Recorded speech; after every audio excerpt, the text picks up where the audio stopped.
पुणे शहर जे महाराष्ट्राच्या सांस्कृतिक आणि राजकीय इतिहासाचं केंद्र आहे, सध्या काँग्रेस पक्षातील अंतर्गत गोंधळामुळे चर्चेत आहे. जगतापांनी पक्षात माणसं पेरलेत, आधी त्यांची हकालपट्टी करा, असा गंभीर आरोप पुणे काँग्रेसच्या एका बैठकीत झाला आणि यामुळे पक्षात तुफान राडा निर्माण झाला. गेल्या काही महिन्यांपासून पुणे काँग्रेसला मोठी गळती लागली आहे आणि यातून सावरण्यासाठी प्रदेशाध्यक्ष हर्षवर्धन सपकाळ यांनी बैठक घेऊन वातावरण निवळण्याचा प्रयत्न केला.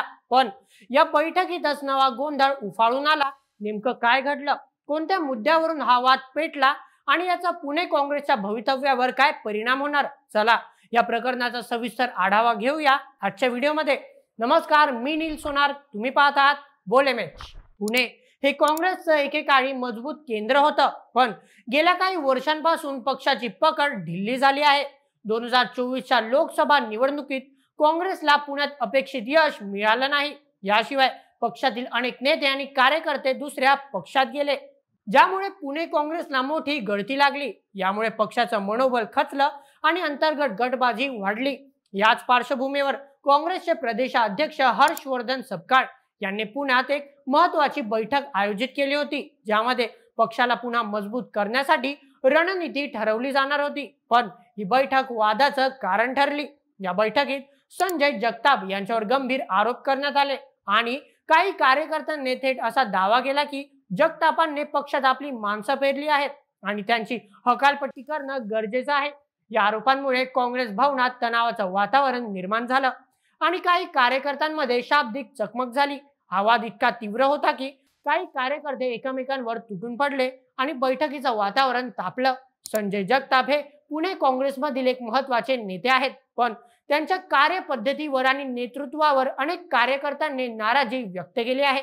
बैठकीत काही कार्यकर्त्यांनी असा आरोपही केला की जगताप यांनी पक्षांतर्गत आपल्या समर्थकांना पुढे आणण्यासाठी जणू माणसं पेरली आहेत. याचा अर्थ त्यांनी आपल्या गटाला मजबूत करण्यासाठी नव्या कार्यकर्त्यांना पक्षात आणलं, जुन्या कार्यकर्त्यांना बाजूला केलं आणि या जुन्या आणि नव्या कार्यकर्त्यांमध्ये तणाव वाढला. या बैठकीत उपस्थित असलेल्या काही कार्यकर्त्यांनी थेट जगताप यांच्या हकालपट्टीची मागणी केली. जगताप यांनी पक्षात आपली माणसं बसवली आहेत आणि यामुळे पक्षाचं नुकसान होत आहे. त्यांची हकालपट्टी होईपर्यंत पक्ष पुढे जाणार नाही, असं एका कार्यकर्त्याने म्हटलं. या मागणीमुळे पक्षात दोन गट पडले, एक गट जगताप यांच्या समर्थनात तर दुसरा गट यांच्या विरोधात. यामुळे बैठक नियंत्रणाबाहेर गेली आणि काँग्रेस भवनात राडा झाला. काँग्रेसचे प्रदेशाध्यक्ष हर्षवर्धन सपकाळ यांनी या बैठकीत मध्यस्थीचा प्रयत्न केला. सपकाळ यांनी यापूर्वीही पुणे काँग्रेसमधील गटबाजी कमी करण्यासाठी अनेक बैठका घेतल्या आहेत.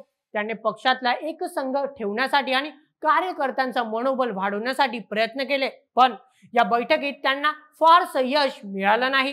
सपकाळ यांनी कार्यकर्त्यांना शांत राहण्याचं आवाहन केलं आणि पक्षाच्या हितासाठी एकत्र येण्याचं सांगितलं. पण जगताप यांच्यावरील आरोपांमुळे वातावरण तापलं आणि त्यांच्या मध्यस्थीचा प्रयत्न फसला.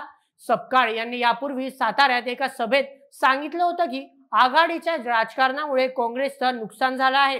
आता स्थानिक स्वराज्य संस्थांच्या निवडणुकीत स्वबळावर लढण्याचा निर्णय स्थानिक नेतृत्वाने घ्यावा. यावरून त्यांना पक्षात स्वतंत्रपणे मजबूत करण्याचा मानस आहे.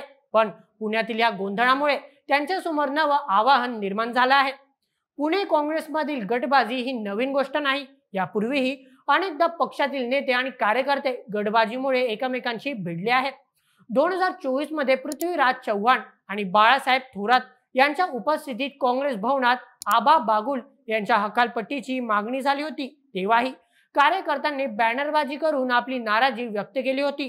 याशिवाय 2023 मध्ये नागपूर शहर काँग्रेसच्या बैठकीतही असाच राडा झाला होता, जिथे कार्यकर्ते एकमेकांवर तुटून पडले होते. पुण्यात ही अशीच परिस्थिती आहे.